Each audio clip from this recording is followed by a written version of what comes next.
Assalamualaikum warahmatullahi wabarakatuh. Pada pertemuan yang lalu, kita sudah mempelajari tentang dua sistem pendinginan mesin, yaitu sistem pendinginan udara dan sistem pendinginan mesin dengan media oli. Pada pertemuan kali ini, kita akan membahas sistem pendinginan mesin tipe water cooling system atau sistem pendinginan air. Sistem pendinginan air atau water cooling system yaitu sistem pendinginan yang menggunakan air sebagai fluida pendingin. Berbeda dengan sistem pendinginan oli yang memanfaatkan oli sebagai fluida pendingin. Begitu juga dengan sistem pendinginan udara yang memanfaatkan fluida angin sebagai media pendinginan. Kelebihan sistem pendinginan air adalah efektivitas pendingin yang sangat baik dan peredam suara mesin, karena blok silinder dikelilingi dengan air pendingin.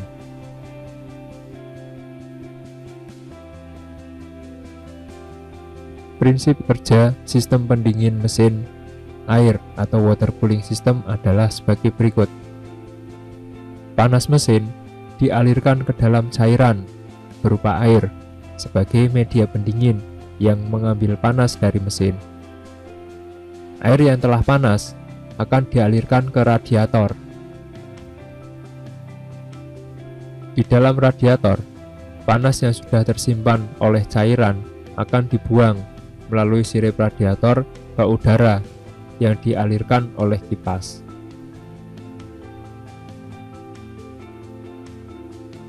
Komponen sistem pendinginan air yang pertama adalah air pendingin. Air pendingin yang digunakan dalam sistem pendinginan ini bukanlah air murni biasa. Biasanya, air ini sudah dicampur dengan water treatment atau anti beku atau biasa disebut dengan coolant. Komposisi campurannya adalah 50% air dan 50% coolant, dengan tujuan untuk meningkatkan efektivitas pendinginan. Dengan tambahan bahan tersebut, titik beku air akan menurun mencapai minus 35 derajat Celcius, sehingga air di dalam radiator tidak akan mudah membeku. Komponen selanjutnya adalah water jacket. Water jacket terletak di samping atau di sebelah dinding silinder. Water jacket berbentuk lubang-lubang seperti pada gambar. Fungsi water jacket adalah untuk mengalirkan air dari radiator ke dinding silinder atau dengan tujuan agar panas yang berada pada dinding silinder akan diserap oleh air yang dilewatkan pada water jacket.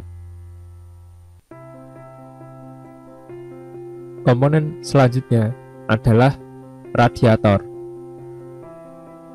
Radiator berfungsi untuk mendinginkan air. Air yang telah panas setelah melewati water jacket akan didinginkan di dalam radiator. Radiator sendiri kita bagi menjadi 3 bagian, yaitu tangki atas atau upper tank, kemudian tangki bawah atau lower tank. Yang ketiga adalah radiator core atau inti radiator. Upper tank atau tangki bagian atas berfungsi untuk menampung air yang bersuhu tinggi. Kemudian lower tank atau tangki bawah berfungsi untuk menampung air setelah air suhunya turun atau air yang bersuhu rendah. Radiator core atau inti radiator terdiri dari pipa-pipa kecil yang dapat dialiri air panas. Di antara pipa-pipa kecil ini dilengkapi sirip pendingin. Sirip pendingin ini berfungsi untuk menyerap dan meradiasikan panas yang melewati pipa, sehingga air pendingin sesampainya di lower tank atau tangki bawah temperaturnya sudah menurun. Komponen selanjutnya adalah tutup radiator atau radiator cap. Tutup radiator berfungsi untuk menutup lubang pengisian coolant atau air radiator. Selain itu, fungsi tutup radiator juga sebagai penjaga tekanan di dalam ruang sirkulasi air. Angka tersebut bisa kalian lihat pada bagian atas tutup radiator. Di sini tertuliskan angka tekanan tersebut. Kemudian selanjutnya adalah sebagai pengatur aliran air dari dan menuju lubang reservoir. Jika kita perhatikan lebih mendetail, tutup radiator mempunyai beberapa bagian. Yang pertama adalah cap body atau bagian yang paling atas. Kemudian ada lubang kecil yang dinamakan inlet hole atau air inlet hole. Air inlet hole ini nanti fungsinya adalah sebagai saluran air masuk ke dalam radiator. Kemudian ada water pressure valve. Water pressure valve ini adalah katup tekanan.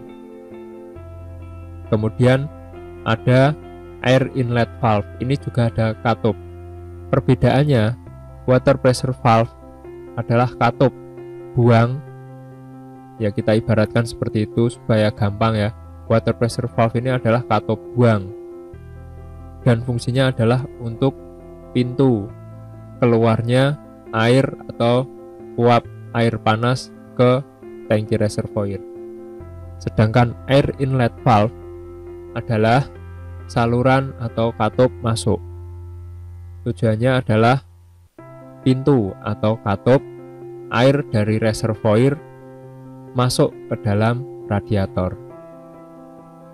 Cara kerja tutup radiator adalah sebagai berikut. Tutup radiator jika kita ibaratkan di dalam kehidupan kita sehari-hari, ketika kalian memasak air di dalam panci. Panci sendiri jika kita ibaratkan adalah radiator. Kemudian tutup radiator adalah tutup panci tersebut. Jika kita rebus air di dalam panci, maka lama-kelamaan air akan mendidih karena panas yang disebabkan oleh kompor. Ketika air mendidih, maka lama-kelamaan tutup panci akan otomatis terangkat karena adanya uap air. Di dalam sistem radiator, air yang panas juga akan menguap. Nah, di sini uap air tersebut tidak boleh dibiarkan terlalu tinggi atau tidak boleh berlebihan karena akan menyebabkan rusaknya sistem radiator. Sehingga dibuatlah tutup radiator untuk membuang uap atau tekanan uap panas tersebut. Nah, cara kerjanya adalah sebagai berikut. Ketika tekanan terlalu tinggi, maka pressure valve akan mendorong pressure spring atau pair-nya. Bagian bawah ini adalah radiator. Nah, sehingga pressure valve akan terangkat. Air atau uap air bertekanan tinggi akan keluar, mendorong pressure valve keluar. Nah, di saluran ini nanti akan disalurkan ke tangki reservoir. Akan tetapi sebaliknya, jika tekanan terlalu rendah, sehingga radiator akan kekurangan air atau kekurangan cairan, maka akibat kevakuman di dalam radiator akan menyebabkan vacuum valve atau air inlet valve tertarik ke bawah, sehingga air yang ada di dalam reservoir akan tersedot ke dalam dan masuk melalui vacuum valve atau air inlet valve. Komponen selanjutnya adalah tabung reservoir. Tabung reservoir ini berfungsi untuk menampung muayan air yang terjadi akibat uap panas tadi yang dikeluarkan oleh tutup radiator. Kemudian air ini akan ditampung sementara pada tabung reservoir ini. Tabung reservoir ini juga berfungsi untuk sebagai cadangan air, sehingga ketika radiator kekurangan air akan mengambil secara otomatis dari tangki reservoir ini. Komponen selanjutnya adalah water pump atau pompa air. Pompa air ini berfungsi untuk mensirkulasikan air pendingin, menghisap air pendingin dari tangki bawah radiator atau lower tank radiator, menekan ke water jacket, kemudian mengalirkan ke radiator, kemudian dihisap kembali untuk dialirkan ke water jacket. Komponen selanjutnya adalah termostat. Termostat berfungsi untuk mengatur sirkulasi air pendingin dari mesin ke radiator.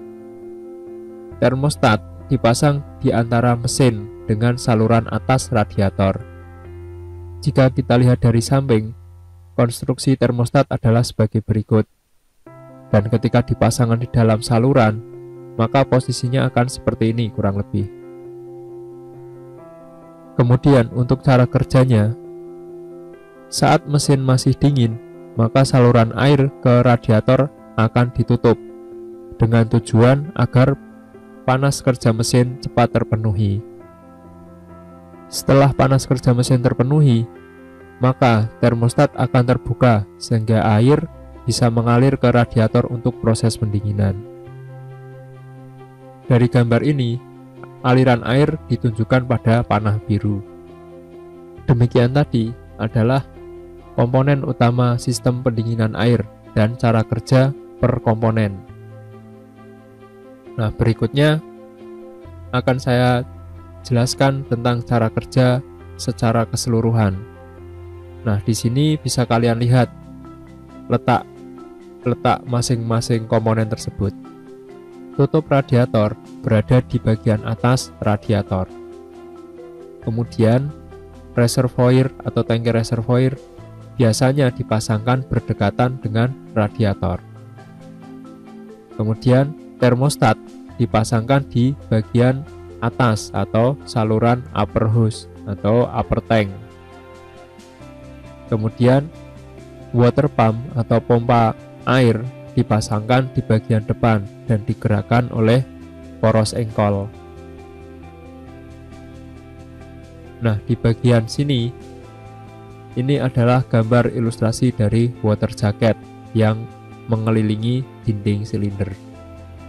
Cara kerja sistem pendinginan mesin tipe water cooling system atau tipe air akan saya bagi menjadi dua, yaitu saat mesin dingin dan saat mesin panas.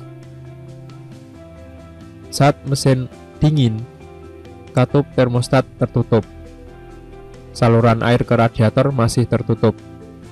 Dengan demikian, pendingin hanya bersirkulasi di dalam mesin saja. Jadi, bisa kita simpulkan aliran air ketika mesin dingin, yaitu dari pompa radiator atau pompa air disirkulasikan ke dalam water jacket. Di dalam water jacket mengalir ke termostat. Karena termostat masih tertutup, maka air akan dialirkan ke water pump lagi. Terus seperti ini sampai suhu mesin tercapai. Kemudian, cara kerja yang kedua adalah saat mesin panas. Ketika mesin panas, katup termostat akan membuka.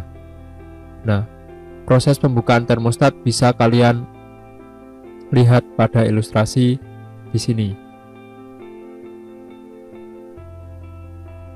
Ketika air ini sudah panas atau air sudah menyerap panas dari dinding silinder, maka panas air pendingin mesin akan menyebabkan wax pada termostat memuai.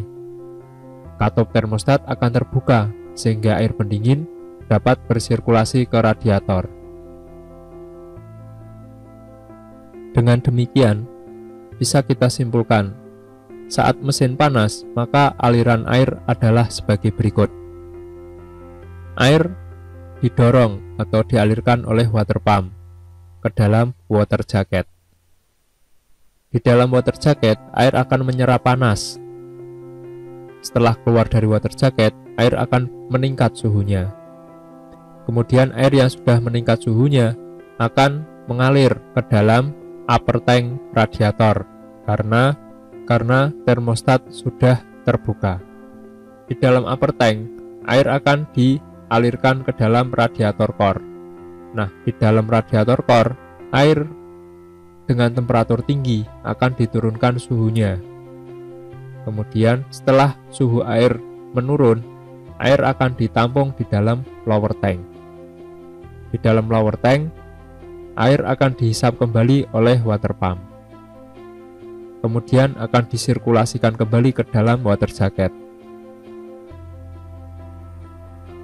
Kemudian, apabila mesin beroperasi terlalu lama, maka air ini akan menguap atau akan menyerap panas yang berlebihan dari dinding silinder, sehingga air ini akan bertekanan tinggi, akan menjadi air dengan tekanan tinggi. Air akan menguap dan menghasilkan uap air bertekanan tinggi. Nah, tekanan inilah yang tidak boleh berada pada sistem pendinginan air.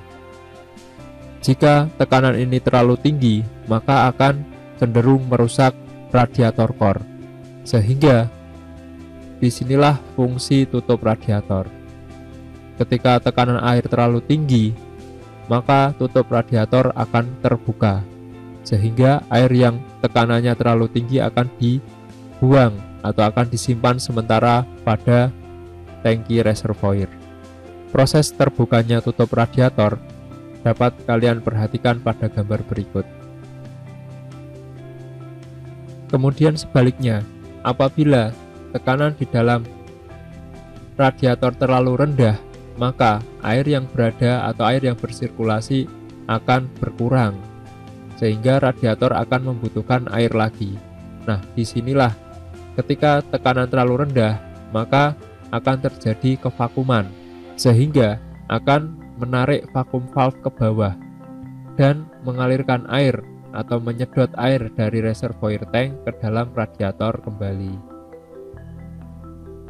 Demikian adalah penjelasan saya tentang water cooling system atau sistem pendinginan mesin dengan media air.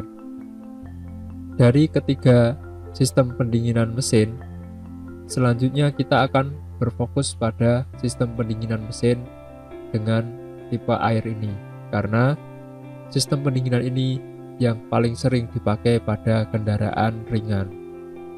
Pada pembelajaran selanjutnya, kita akan mempelajari tentang cara pemeriksaan dan troubleshooting sistem pendinginan mesin tipe air atau water cooling system saja. Jika ada penjelasan saya yang kurang jelas, bisa kita diskusikan di kolom komentar.